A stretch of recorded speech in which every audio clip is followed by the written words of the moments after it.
aujourd'hui des bouleversements démographiques majeurs avec le vieillissement et la longévité. C'est l'arrivée massive d'une génération de baby-boomers aux portes de la retraite, une génération qui est dans le refus des stigmates de la vieillesse. Cette génération aujourd'hui, elle vit avec la révolution digitale qui transforme nos vies, nos quotidiens à tous.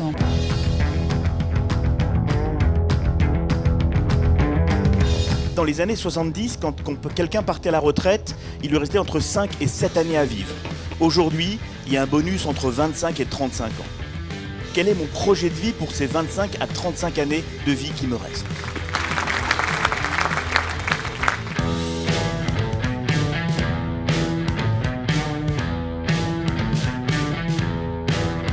La méthode JAM est très intéressante pour générer des idées dans un temps très court et surtout pour faire travailler ensemble des gens qui n'ont pas l'habitude de se croiser ou de se parler.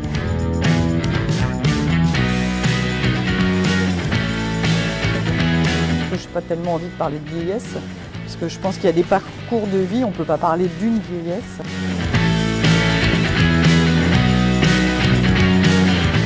On a beaucoup d'optimisme autour du lien social, de la question de l'intergénérationnel. Au-delà de la technologie, au-delà de toutes ces tendances qui font un peu peur, on avait aussi beaucoup de réflexions très humanistes sur les aspects positifs de la vieillesse qui va tous nous concerner.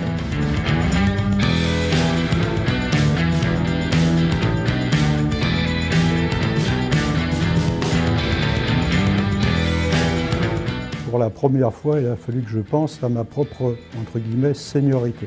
Pour nous, enfin pour moi, plus exactement, les seniors, les vieux, c'est les autres, c'est pas moi.